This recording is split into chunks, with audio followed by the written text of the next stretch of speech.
السلام علیکم۔ نکھاری on line magazine میں خوش آمدید۔ حسرتوں کے ساحل پر عبیرہ حسن، قسط نمبر 3۔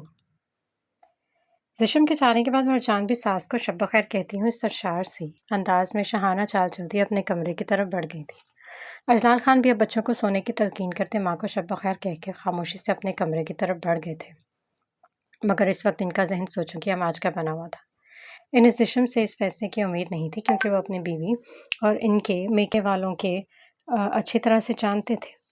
مرجان کی طرح ان کے گھر والے بھی کافی تنگ مزاج اور اکھڑ تھے۔ انہوں نے شادی کیے 23 سال مرجان کو اپنے روب اور دبدبے کے تلے اسی لیے دبا کر رکھا تھا کہ وہ جانتے تھے وہ نہ صرف زبان کی تیز تھی، بلکہ ان کے انداز و اطوار اجلال خان جیسے سلجھے ہوئے شخص کے لیے کوفت کا شکار تھے۔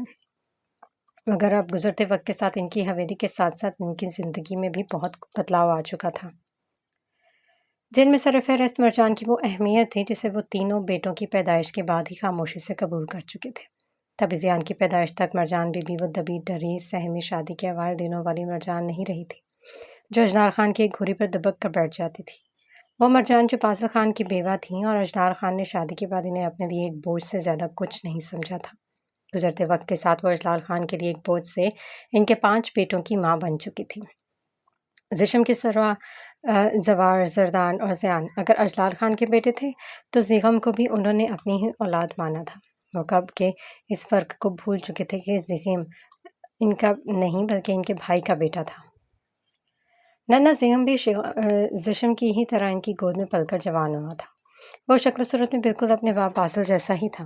اجلال خان اور بازل خان کی شکلوں میں بھی زیادہ مماثلت تھی، اس لیے زشم اجلال خان کا ہی سگا بیٹا لگتا تھا۔ گاؤں میں بھی اس کی پہچان اجلال خان کے بیٹے کے روپ میں مشہور تھی، مگر ہاں، اس کی ولدیت کے خانے میں نام بازل خان کا ہی استعمال ہوتا تھا، کیونکہ یہ فیصلہ سلطان خان نے ہی اپنی زندگی میں کر دیا تھا۔ زغیم بھی ساری اصلیت جانتا تھا، مگر اسے اس بات سے ایسا کوئی خاص فرق نہیں پڑتا تھا، کیونکہ اجلال خان سے زشم سے کم نہیں سمجھتے تھے، اور اس نے بھی ہوش سنبھالتے ہوئے اپنے باپ کے روپ میں دیکھا تھا۔ زشم کے ساتھ اس نے بھی انہیں ہی پاپا کہنا شروع کیا تھا۔ تبھی وہ نہ صرف اس فرق کو مانتا تھا اور نہ ہی کسی قسم کی احساس کمتری کا شکار ہوتا تھا، بلکہ حقیقتاً اجلال خان نے زشم سے زیادہ زیغم کو لاڈ پیار سے پال کر بڑا کیا تھا۔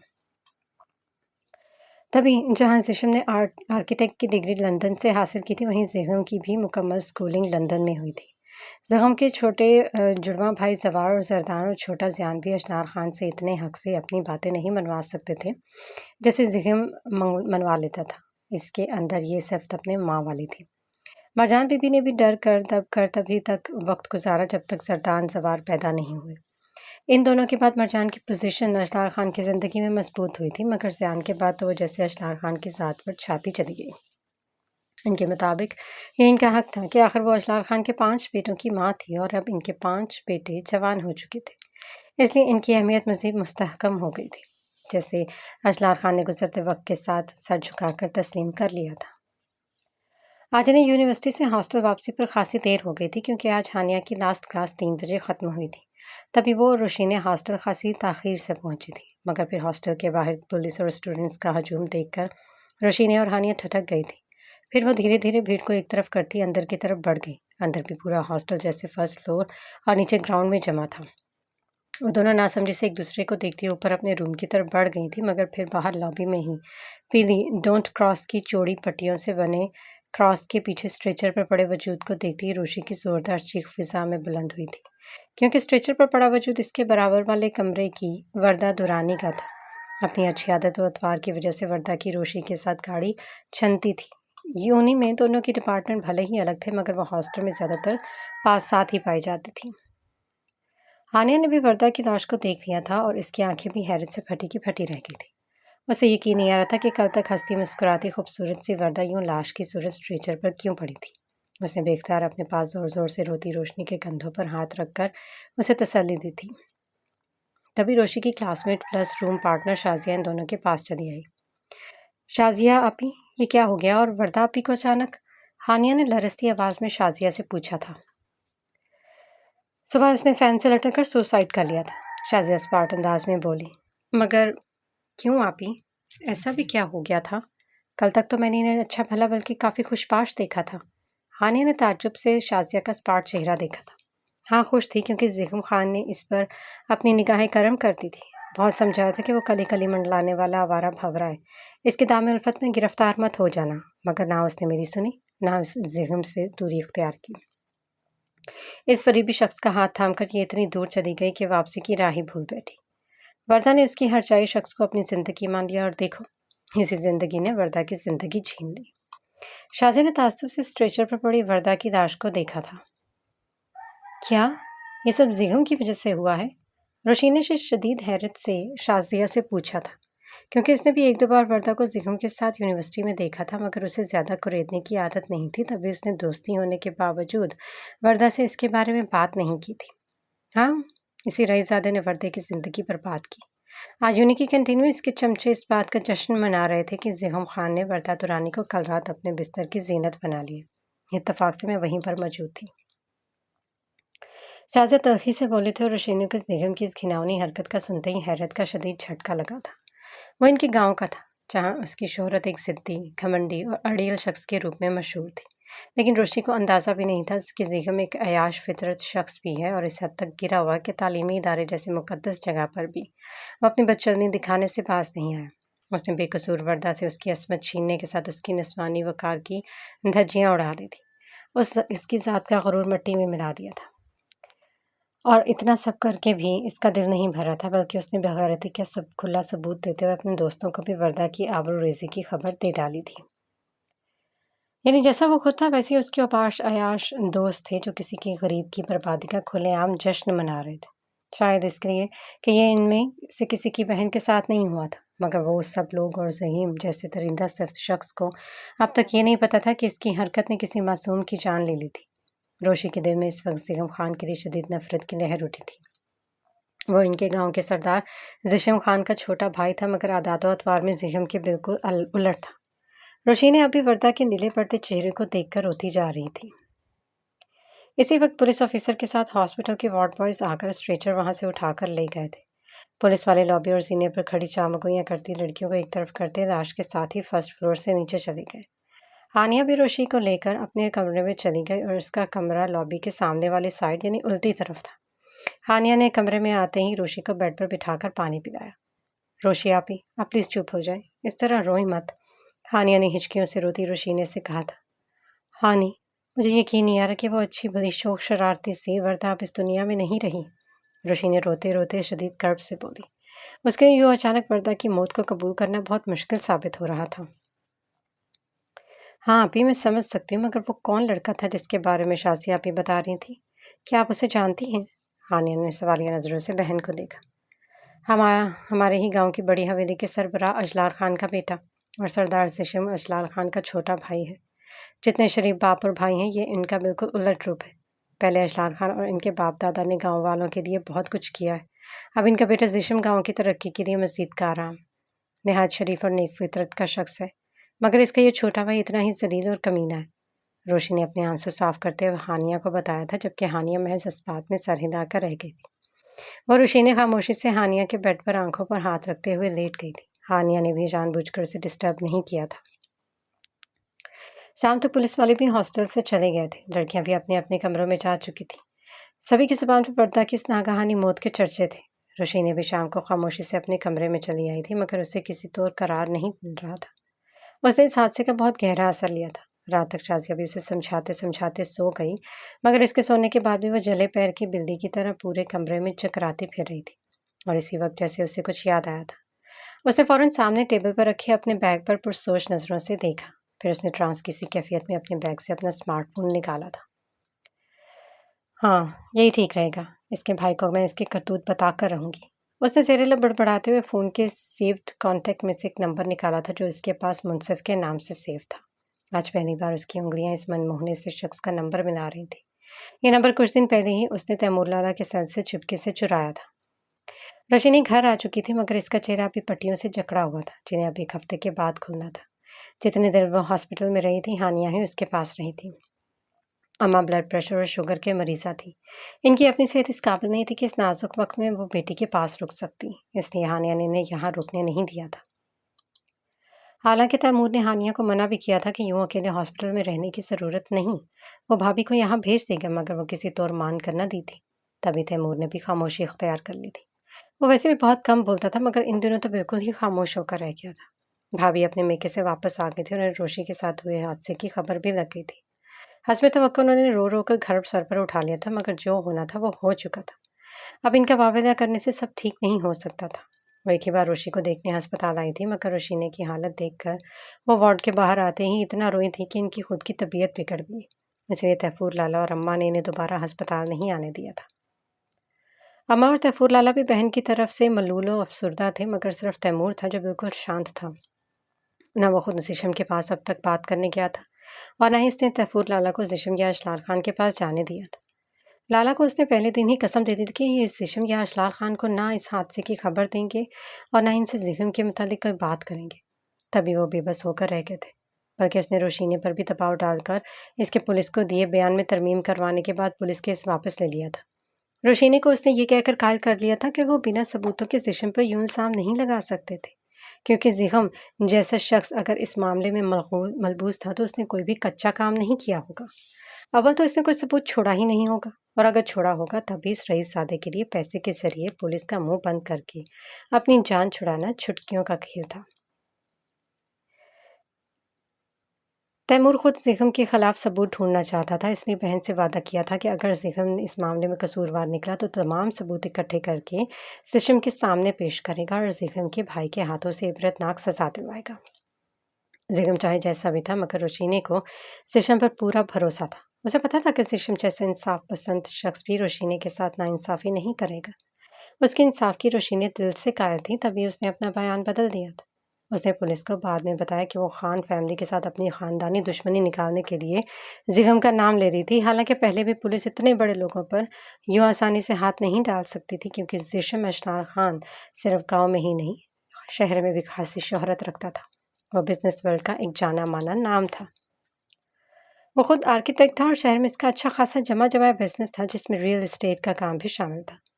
پولیس لے کر پولیٹیشنز اور کارپوریٹ ورلڈ تک اس کی پہنچ تھی، اسے اتنے بڑے آدمی پر یوں ہاتھ ڈال کر دینا پولیس کے لیے بھی خاصا مشکل کام تھا۔ ایسے میں روشینے کی یوں اچانک بیان بدل دینے پر پولیس نے اس معاملے سے بالکل لا تعلقی اختیار کر لی۔ پھر یہ جب بات تیفور لالا کو پتہ چلی تو وہ بہت برہم ہوئے۔ بھابھی بھی اس سے خاصی خفا ہوئی تھی مگر تیمور نے ان سے اور اماں سے بھی وہی کچھ کہا تھا جو اس نے روشی کو سمجھایا تھا کہ وہ اتنے بڑے لوگوں پر بنا کسی ثبوت کے آسانی سے تہمت نہیں لگا سکتے تھے، اور لوگ بھی وہ جو ان کے گاؤں کی نامور شخصیات میں سے تھے، ان کے گاؤں کے سربراہ تھے، اور ایک طرح سے اس کی بات بالکل ٹھیک بھی تھی، کیونکہ روشی نے جن لوگوں کو خود پر حملہ کرتے دیکھا تھا ان میں زخم شامل نہیں تھا۔ نہ اب تک یہ ثابت ہوا کہ وہ زخم کے ہی لوگ تھے یا کوئی اور زخم کی آڑ میں اپنا کام کر گیا تھا۔ لالا بھی اس کی بات سے متفق تھے، اماں بھی خاموش ہو گئی تھی اور بھابھی تو تھی ہی شروع سے سادہ لو اللہ میاں کی گائے، وہ بھی بیٹے جیسے دیور کی بات سمجھ گئی تھی۔ تبھی تیمور کے سمجھانے پر سب نے اس معاملے پر خاموشی اختیار کر لی تھی۔ روشینے کے بدلے ہوئے بیان کے بعد یہ معاملہ بالکل ٹھنڈا ہو گیا تھا۔ تیمور کے ذہن میں کیا چل رہا تھا اس سے کوئی واقف نہیں تھا۔ پولیس کیس ختم ہونے کے بعد وہ روشی سے ملنے اسے دیکھنے روز ہاسپٹل آتا تھا، مگر بنا اس سے بات کیے باہر سے کھڑا اسے دیکھتا رہتا تھا اور پھر بنا کچھ کہے دروازے سے ہی لوٹ جاتا تھا۔ ہانیہ کی سمجھ میں تیمور کا رویہ نہیں آ رہا تھا۔ روشی ٹریٹمنٹ کے بعد گھر چلی آئی تھی۔ ڈاکٹرز نے اس کے زخم پر بھر جانے کے بعد اس کی پہلی سرجری 2 ہفتے کے بعد کی بتائی تھی۔ روشی کے آنے کے بعد تیمور فوراً اپنی جاب پر واپس شہر چلا گیا تھا۔ ہانیہ ان دنوں جیسے اس کا سایہ بن کر رہ گئی تھی۔ ڈیرہ یاور خان میں رہنے والے تیمور خان کا گھرانہ اپنے والد کی زندگی میں کافی خوشحال گھرانوں میں شمار ہوتا تھا۔ وہ لوگ متوسط طبقے کے لوگ تھے۔ وہ 3 بہن بھائی تھے، سب سے بڑا تیفور لالا تھے، ان سے چھوٹا تیمور اور سب سے چھوٹی روشینے تھی۔ ان کے بابا عثمان خان پیشے کے لحاظ سے ایک موٹر مکینک تھے اور گاؤں میں ہی بنے ایک موٹر گیراج پر نوکری کرتے تھے۔ اماں بختاور بی بی ایک سادہ سی گھریلو عورت تھی۔ بچے چھوٹے تھے، دونوں بیٹے گاؤں کے سرکاری اسکولوں میں ہی پڑھتے تھے اور روشی نے ابھی اسکول جانا شروع نہیں کیا تھا۔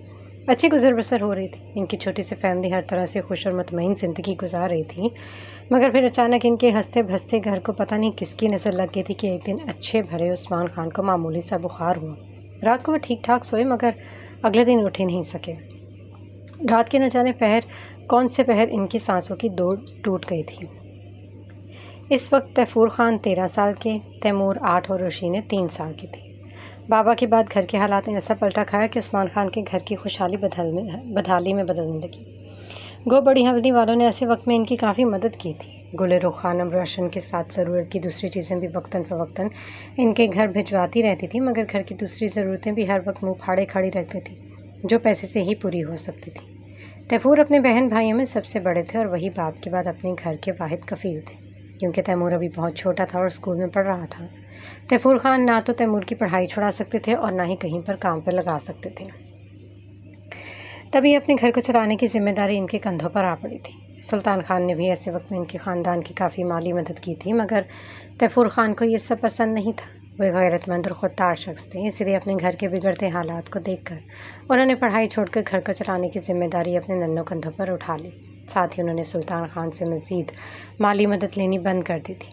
تب ان کے غیور طبیعت کو دیکھتے سلطان خان نے تیفور خان کو اپنے پاس اور بختاور بی بی کو حویلی میں کام کرنے کے لیے کہا تھا، مگر تیفور خان نے بڑی نرمی کے ساتھ بڑے خان کی آفر کو مسترد کر دیا۔ تیفور جانتے تھے کہ اماں کی حویلی میں کام کرنے سے نہ صرف اماں کی حیثیت بڑی حویلی کے ملازمین جیسی ہوگی، بلکہ ان کے چھوٹے بھائی بہن کو بھی وہاں نوکر سمجھ کر ہی ٹریٹ کیا جائے گا۔ ساتھ اپنا گھر چھوڑ کر انہیں کوارٹر میں شفٹ ہونا پڑے گا، جو حویلی میں کام کرنے والے کل وقتی ملازمین کے لیے ان کے خاندان کے ساتھ رہائش کے لیے حویلی کے پیچھے بنے ہوئے تھے۔ حویلی میں کام کرنے والے گاؤں کے دوسرے ملازمین بھی حویلی کے سرونٹ کوارٹر میں رہتے تھے، تاکہ بروقت ضرورت پڑنے کو کسی کو بھی آسانی سے طلب کیا جا سکے۔ حویلی میں کل وقتی ملازمین کے طور پر کام کرنے کی صورت میں اماں اور تیفور کو بھی دونوں چھوٹے کے ساتھ کوارٹر میں شفٹ ہونا پڑتا، اور یہ سب تیفور خان کو منظور نہیں تھا۔ وہ نہ اپنے بہن بھائی اور ماں کو کسی کی چاکری کرتے دے سکتے تھے، اور نہ ہی اپنے باپ کی محنت و مشقت سے بنایا ہوا گھر چھوڑ کر حویلی کی سرونٹ کوارٹر میں شفٹ ہونا چاہتے تھے۔ اسی لیے تیفور نے سلطان خان کی حویلی میں کام کرنے کے لیے صاف منع کر دیا تھا، بلکہ تیفور نے سلطان خان کے سامنے اپنے بابا والے کام کو سیکھنے کی خواہش ظاہر کی تھی۔ یوں سلطان خان کی سفارش پر انہیں 13 سال کی عمر میں ہی اپنے بابا والے گیراج پر نوکری مل گئی تھی۔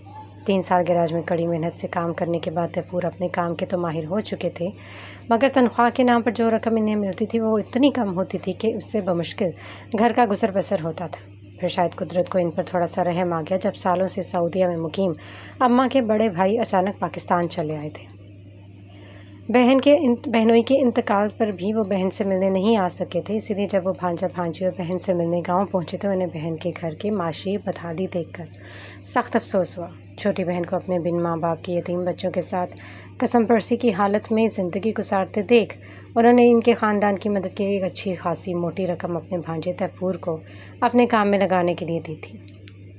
گو اس سے پہلے یہ پیشکش سلطان خان بھی تیفور کو کر چکے تھے، مگر سلطان خان کے مقابلے میں ماموں کی یہ مدد تیفور کو اس لیے یہ قبول تھی کہ یہ ایک تو وہ ان کی ماں کے سگے بھائی تھی، اور دوسرے یہ ایسی مدد نہیں تھی جو ان پر ترس کھا کر واپس نہ لیتے کی نیت سے دی جا رہی تھی۔ تیفور کے ماموں نے کہا تھا کہ جب ان کے پاس رقم کا انتظام ہو جائے وہ انہیں پیسے واپس کر دیں، اس لیے تیفور نے اس پیسے سے گاؤں سے ملحق شہر جانے والے ہائی وے کے پاس ایک چھوٹا سا گاڑیوں کا گیراج کھول لیا۔ کچھ ہی وقت میں تیفور کی کڑی محنت رنگ لانے لگی اور ان کا چھوٹا سا گاڑیوں کا گیراج چلنے لگا۔ ان کے گھر کے حالات میں تھوڑا سدھار آ گیا۔ پھر مزید کچھ سالوں میں تیفور کا کام دھندا اچھی طرح جم چکا تھا۔ تبھی اماں نے ان کی شادی کرنے کا سوچا اور جلد ہی کشمالہ تیفور کی زندگی میں بہار کا جھونکا بن کر چلی آئی۔ ان کے گاؤں میں جلد شادیوں کا رواج تھا، تبھی تیفور کی شادی صرف 20 سال کی عمر میں کر دی گئی تھی۔ جس وقت تیفور کی شادی کی ہوئی گھر کے حالات اچھے تھے، مگر شادی کے بعد کشمالہ کے مبارک قدموں کی برکت سے ان کا کام مزید ترقی پکڑتا چلا گیا۔ اب ان کا چھوٹا سا گیراج 2 بڑی شاپ پر مشتمل ہو چکا تھا، جہاں انہوں نے پرانی گاڑیاں خرید کر ریپیئرنگ کے بعد انہیں اچھے داموں میں بیچنا بھی شروع کر دیا تھا۔ گھر کے حالات اچھے ہوئے تو گھر کی تعمیر کا کام بھی از سر نو کروایا گیا۔ اب ان کا چھوٹا سا ایک کمرے اور صحن والا مکان 2 منزلہ اور جدید سہولتوں سے آراستہ ہو چکا تھا۔ اس کے ساتھ ہی شادی کے 5 سالوں کے اندر اللہ نے تیفور اور کشمالہ کو ایک بیٹی کے بعد یکے کے بعد دیگرے 2 بیٹے عطا کیے تھے، اور اب ان کی شادی کو بھی 11 سال کا عرصہ گزر چکا تھا۔ روشینی کی بھی بھابھی سے بہت دوستی تھی، اور تیمور تو تھا ہی بھابھی کا بیٹا۔ اماں کے بہت چاہنے کے بعد بھی تیمور نے روشی کی کم عمری میں شادی نہیں ہونے دی تھی۔ تبھی وہ اس سال مانسہرہ کی مشہور ہزارہ یونیورسٹی سے اپلائیڈ اکنامکس میں ماسٹرز کر رہی تھی، جبکہ تیمور بھی ہسٹری میں ایم فل کرنے کے بعد مانسہرہ شہر کے پرائیویٹ کالج میں جاب کر رہا تھا۔ اماں روشی کے ساتھ ساتھ اس پر بھی شادی کے لیے دباؤ ڈال رہی تھی، مگر وہ ماں کو ٹالتا رہتا تھا۔ گھر کی کفالت کی تمام ذمہ داری ابھی تیفور لالا پر تھی، مگر اب تیمور بھی اس قابل ہو گیا تھا کہ ان کے کندھوں پر رکھے ذمہ داریوں کے بوجھ کو کم کر سکے۔ تیفور لالا کے تینوں بچوں اور روشینی کی پڑھائی پر بہت پیسہ لگ گیا تھا، اس لیے تیمور ان کی حد المقدور مدد کرنے کی کوشش کرتا تھا۔ زندگی کی گاڑی معمول کے مطابق چل رہی تھی کہ ایک دن اچانک سے خبر آئی کہ شہر میں ہی رہ رہی ان کی خالہ یعنی ہانیہ کی اماں کا ہارٹ اٹیک کے باعث اچانک انتقال ہو گیا۔ وہ سب آنن فانن شہر پہنچے تھے۔ پھر روتی بلکتی ہانیہ کو تیمور کی اماں نے اپنی آغوش میں سمیٹ لیا، جو باپ کے بعد ماں کی اچانک اور دائمی جدائی کے بعد بکھر کر رہ گئی تھی۔ 40ویں کے بعد اماں ہانیہ کو بھی اپنے ساتھ گاؤں لے آئی تھی۔ ہانیہ ایک شہر کے ہی ایک پرائیویٹ کالج سے سیکنڈ ایئر کر چکی تھی۔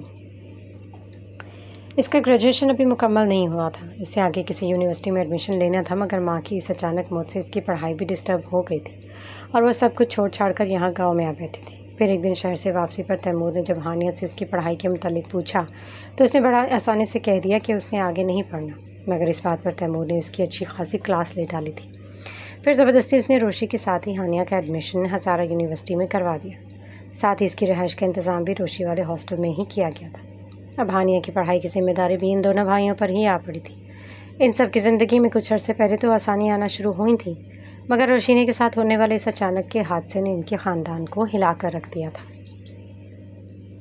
السلام علیکم لالا، کہاں ہیں آپ؟ سیشم کو آج شہر آنا تھا، تبھی زگم اب یونیورسٹی نہیں گیا تھا، صبح سے دوپہر ہو گئی تھی، سیشم اب تک نہیں آیا تھا۔ سیشم تو اب تک نہیں آیا تھا، مگر سیشم کے فرینڈ اور اس کے ساتھ والے فلیٹ شیئر کرنے والے فرحان کی یونیورسٹی سے کال آئی تھی کہ وردہ نے سوسائڈ کر لی اور جلدی پولیس اسٹوڈنٹ سے پوچھ تاچھ کرنے والی ہے۔ ایسے میں زیگم کو اس معاملے میں سب سے پہلے گھسیٹا جاتا، تبھی اس نے فوراً بھائی کو کال کیا تھا۔ وعلیکم السلام لالا کی جان، کیسے ہو تم؟ سیشم کو اپنے چھوٹے بھائیوں سے بہت محبت تھی اور زیگم سے عمر میں زیادہ فرق نہ ہونے کی وجہ سے وہ اس سے زیادہ قریب تھا۔ میں ٹھیک لالا، آپ بتائیں اب تک کیوں نہیں آئے؟ میں نے کچھ دیر پہلے پاپا کو کال کیا تو وہ بتا رہے تھے آپ اب تک گاؤں میں ہیں۔ زیگم بھائی سے بات کرتا ہوا صوفے پر آ بیٹھا۔ ہاں یار، گاؤں میں ہی ہوں اور اس وقت ذرا ڈیرے پر آیا ہوں، سیشم نے کہا، مگر افضل لالا نے تو مجھے صبح ہی کال کر دیا تھا کہ آپ لوگ آج شہر آ رہے ہیں، تبھی میں نے یونیورسٹی سے بھی چھٹی کر لی ہے۔ زیگم بھائی کی اس حرکت پر سخت کوفت کا شکار ہوا تھا۔ اگر آج لالا کے آنے کا ڈر نہ ہوتا تو وہ وردہ کے ساتھ مزید وقت گزار سکتا تھا۔ ہو سکتا ہے کہ وہ اگر اس طرح اس کے ہاتھوں ذلیل ہو کر واپس نہ جاتی اور نہ ہی وہ سوسائڈ کرتی۔ ہاں، میں نے افضل کو بھیج دیا اور آنا تو مجھے بھی تھا یار، مگر لاسٹ مومنٹ پر پاپا نے اور امو جان نے زبردستی روک لیا ہے۔ کل امو جان کے لالا آ رہے ہیں اپنی فیملی کے ساتھ، تو امو جان نے مجھے بھی روک لیا۔ میں نے بھی سوچا کہ آج کل شہر کے کام سے ذرا فری ہوں تو کچھ دن گاؤں میں وقت گزار لوں۔ ابھی ڈیرے پر آیا ہوں، یہاں آ کر پتہ چلا کہ کچھ دن سے گلباز خان کام پر نہیں آ رہا۔ آخری بار میں نے اسے تب دیکھا تھا جب تمہارے دوست یہاں آنے والے تھے۔ ملازم بتا رہے ہیں کہ اس کے بعد وہ غائب ہے، تو سوچا کہ اس کی خیر خیریت دریافت کر لوں۔ زیشم نے سب تفصیل سے بتایا۔ اس کی بات سن کر زیگم بے اختیار چونک اٹھا۔ اسے ڈر لگا تھا کہ کہیں دوسرے ملازمین زیشم کو سچ نہ بتا دیں کہ گلباز خان کو اس نے مار پیٹ کر خود ہی استبل سے بھگا دیا تھا۔ چھوڑے نا لالا، اب آپ یہ سب کہاں کرتے پھریں گے؟ ان کمین لوگوں کے مسئلے مسائل سنتے اور جاننے کے لیے تو آپ گاؤں نہیں گئے نا، اپنے بھی کام ہوتے ہیں آپ کو، انہیں ان کے حال پر چھوڑ دیں۔ زیگم نے بھائی کو اس معاملے کی کھوج لگانے سے روکنا چاہا تھا۔ کیسی باتیں کر رہے ہو زیگم، یہ سب ہمارے اپنے لوگ ہیں، ان سب کے مسائل ہمارے اپنے مسائل ہیں، ایسے کیسے ان کو ان کے حال پر چھوڑ دیں؟ خیر، تم یہ بتاؤ کہ پڑھائی کیسی چل رہی ہے تمہاری؟ کسی چیز کی ضرورت تو نہیں ہے؟ تم جلدی سے اپنا سول انجینئرنگ کا لاسٹ ایئر کمپلیٹ کرو، پھر میرا آفس جوائن کر لو۔ ہمارے پاس بہت اچھے انجینئرس کی بہت کمی ہے، تم ہمیں جوائن کرو گے تو مل کر کام کریں گے، ٹیم ورک میں ہی اسٹرینتھ ہوتی ہے۔ زیشم کو چھوٹے بھائی کی بات ناگوار لگی تھی، تبھی اس نے ٹوکتے ہوئے فوراً موضوع بدل دیا اور ہر بات کی دہرائی بھاوی بات پھر سے کہی، جسے زیگم نے ایک کان سے سن کر دوسرے سے نکال دیا۔ لالا ہر دفعہ ایک ہی بات کہتے تھے اور آگے سے وہ بھی انہیں اپنا فیصلہ سنا دیا کرتا تھا کہ اسے پڑھائی کے جھنجھٹ سے نکلتے ہی کام نہیں کرنا، اسے فری ہوتے پہلے ورلڈ ٹور پر جانا تھا، زندگی انجوائے کرنی تھی، اس کے بعد وہ کام کے جھنجھٹ میں پڑنا چاہتا تھا۔ لیکن یہ لالا کو یہ بات کبھی سمجھ میں ہی نہیں آتی تھی اور فی الحال وہ بھی لالا سے بحث نہیں کرنا چاہتا تھا۔ سب ٹھیک چل رہا ہے لالا، میں نے آپ کو ایک کام کے لیے، ضروری کام کے لیے فون کیا تھا۔ زیگم فوراً اصل بات کی طرف آیا۔ کیا ہوا، خیریت؟ سیشم نے تصویر سے پوچھا۔ ہاں، آج یونیورسٹی میں چھوٹا سا مسئلہ ہو گیا ہے، ہماری یونیورسٹی کی ایک لڑکی نے یونیورسٹی ہاسٹل میں خود کو پھانسی لگا لی۔ وہ ہمارے گروپ میں ہمارے ساتھ ساتھ ہوتی تھی، مجھے نہیں پتا کہ اس کے ساتھ کیا مسئلہ تھا تو اس نے اتنا بڑا اسٹیپ لے لیا، مگر جب اس نے خود کو پھانسی دی، ہم لوگ یہاں اپنے فلیٹ میں بڑے سو رہے تھے۔ اس معاملے میں پولیس سب سے پوچھ تاچھ کرتی پھر رہی ہے، تو ہمیں بھی پولیس پریشان کرے اس سے پہلے آپ ذرا دیکھ لیجیے گا۔ زیگم نے پورا مسئلہ بھائی کے گوش گزار دیا تھا۔ اس کی بات سن کر زیشم کی پریشانی پر تفکر کی لکیریں پھیل گئی تھیں۔ مگر اس لڑکی نے ایسا کیا کیوں؟ کیا مسئلہ تھا اس کے ساتھ؟ زیشم نے پوچھا تھا۔ کچھ نہیں پتہ لالا، شاید کوئی پرسنل پرابلم ہوگی۔ وہ ہمارے ساتھ رہتی تھی مگر انگلش ڈپارٹمنٹ کی تھی۔ ہمیں کبھی اس نے ایسا کوئی سیریس مسئلہ نہیں بتایا، اس لیے ہم کچھ نہیں جانتے لالا، زیگم نے سنجیدگی سے کہا تھا۔ تبھی زیشم نے اس کے انداز پر اس بات میں سر ہلا دیا۔ فکر مت کرو، میں دیکھ لوں گا۔ جب تمہارا اس سے کوئی لینا دینا ہی نہیں تو تمہیں ڈرنے کی بھی ضرورت نہیں ہے، زیشم نے بھائی کو تسلی دی۔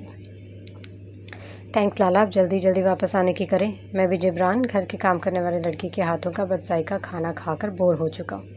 آپ آئیں تو میں آپ کے گھر آؤں اور حاضرہ بی بی کے ہاتھوں کا کھانا کھا سکوں۔ زیگم کے بچکانہ انداز پہ زیشم مسکرانے لگا۔ وہ دونوں بھائی شہر میں الگ الگ رہتے تھے۔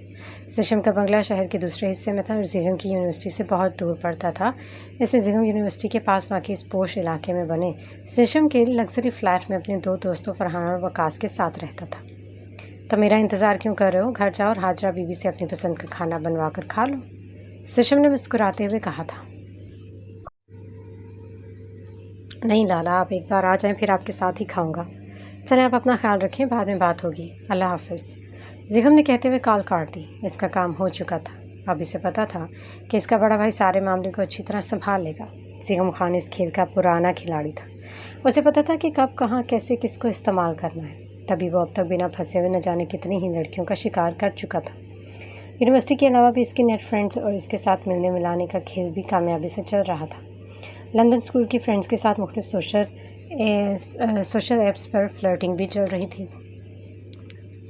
یہاں یونیورسٹی میں بھی وردہ سے پہلے کئی ساری لڑکیاں اس کی منظور نظر ٹھہری تھیں، مگر وہی اس کی ایک بری عادت کہ ہر لڑکی کو حاصل کرنے کے بعد وہ پھر پلٹ کر اس کی طرف نہیں دیکھتا تھا۔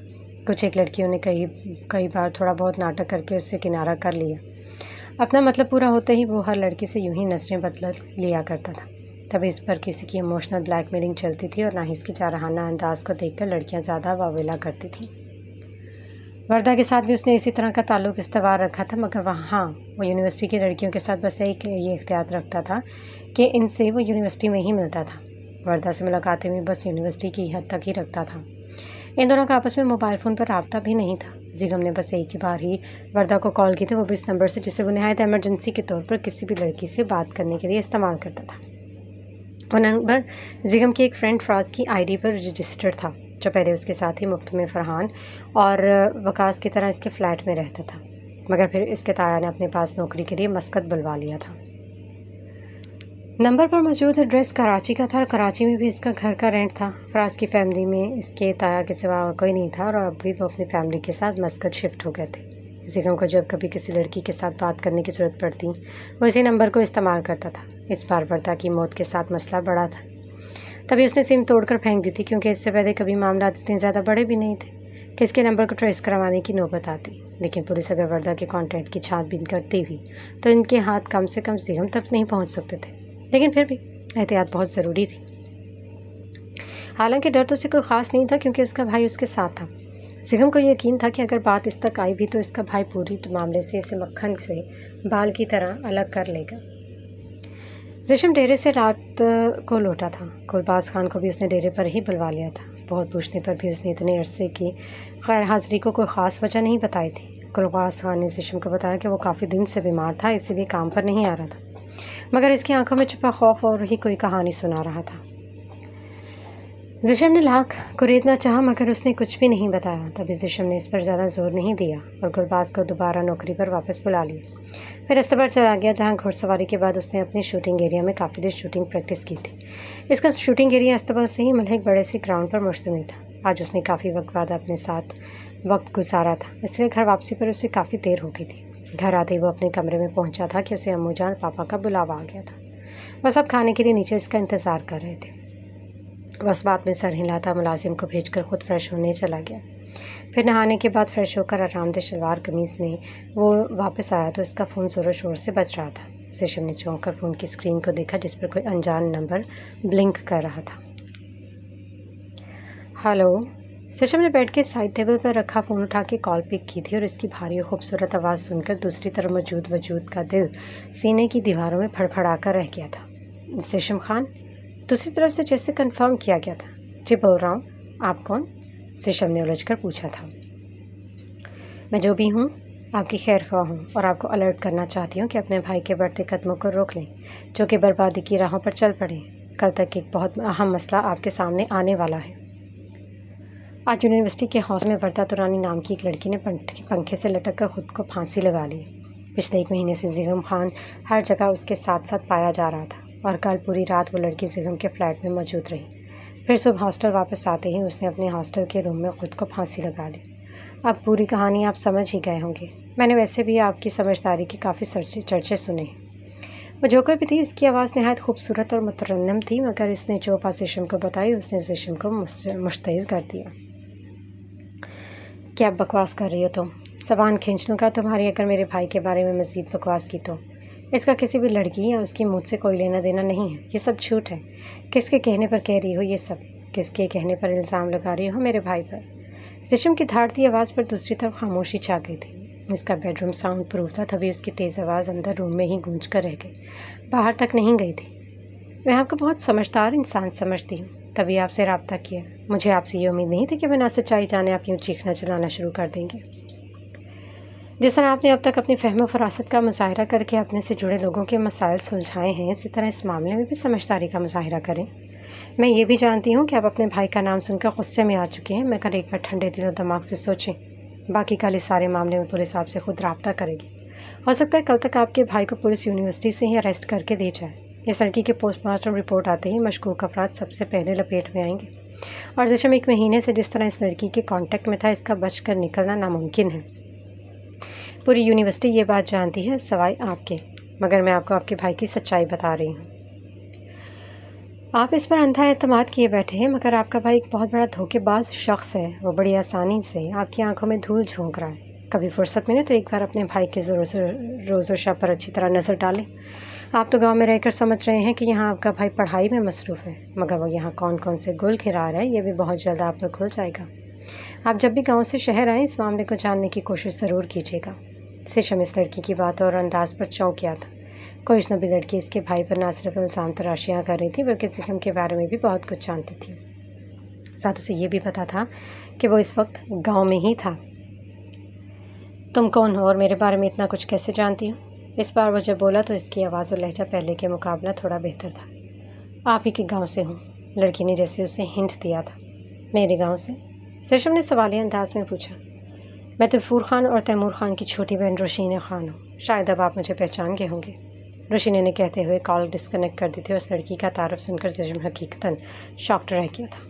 اس کی آنکھوں کے سامنے بے ساختہ وہ گلابی شام جیسی نرم و ملائم چہرے والی روشین خان آ گئی تھی، جسے اس سے کچھ دن پہلے ہی تیمور خان کے ساتھ دیکھا تھا۔ وہ اس دن شہر سے گاؤں واپس آ رہا تھا، جب گاؤں کو شہر کے ساتھ جوڑتے ہائی وے کے پاس ہی اس نے اپنی گاڑی کے ٹائروں کی ہوا وغیرہ چیک کروانے کے لیے گاڑی تیفور کے گراج پر روکی تھی۔ وہیں اس نے تیمور کو بھی اپنی سیکنڈ ہینڈ گاڑی میں تیفور خان کے پاس کھڑے دیکھا تھا، جو خود بھی شہر سے اپنی بہن کو واپس لا رہا تھا۔ زیشم تیمور کو دیکھ کر گاڑی سے اترتے ہوئے اس سے ملنے لگا تھا، اور تبھی ایک لڑکی گاڑی سے باہر نکلی تھی۔ وہ تیمور کو اس کا بجتا ہوا فون دینے باہر آئی تھی۔ اندر گاڑی میں اس وقت شاید کوئی اور بھی تھا، مگر گاڑی میں لگے کالے شیشے بند ہونے کی وجہ سے زیشم اندر موجود شخص کو نہیں دیکھ سکا تھا۔ تیمور نے زیشم سے اس لڑکی کا تعارف کروایا تھا کہ وہ اس کی چھوٹی بہن روشینہ ہے۔ روشینہ کو زیشم نے بہت پہلے بچپن میں اسکول کے دوران دیکھا تھا، پھر وہ خود لندن پڑھنے چلا گیا تھا۔ لندن سے واپس آ کر بھی وہ کئی بار تیمور کے گھر گیا تھا، مگر صرف بیٹھک میں۔ وہ تیمور اور غفور لالا سے مل کر واپس آ جاتا تھا۔ پھر ان کے گاؤں کا ماحول ایسا تھا کہ ان کے ہاں عورتوں کا غیر مردوں کی موجودگی میں بیٹھک وغیرہ میں آنا معیوب سمجھا جاتا تھا۔ اسے زیشم نے کبھی نہ تو تیمور لالا کی بیوی کو دیکھا تھا اور نہ ہی اتنے سالوں سے روشینہ کو دیکھا تھا۔ تیمور نے ہی زیشم کو بتایا کہ روشینہ پڑھائی کی وجہ سے زیادہ تر شہر میں رہتی ہے، شاید اس لیے بھی اس سے زیشم کا کبھی سامنا نہیں ہوا تھا۔ بہرحال کافی سالوں بعد اس نے روشینہ کو دیکھا تھا۔ آج اسے روشینہ نے اسے کال کیا تھا، مگر کس خبر کے لیے، جسے سن کر زیشم اجلان خان کا پور سلگ اٹھا تھا۔ وہ کبھی مر کر بھی روشینہ کی بات نہیں مان سکتا تھا۔ اسے اپنے بھائی پر اندھا اعتماد تھا، خود سے بھی زیادہ بھروسہ تھا۔ وہ ایسی حرکت کبھی کر ہی نہیں سکتا تھا۔ وہ جانتا تھا کہ زیشم کبھی کوئی ایسا کام نہیں کر سکتا جس سے زیشم کا بھروسہ اس پر سے ٹوٹ جاتا۔ اب یہ اللہ ہی بہتر جانتا تھا کہ اس کا اپنا بھائی پر اپنا اندھا بھروسہ کون سے دن دکھانے والا تھا۔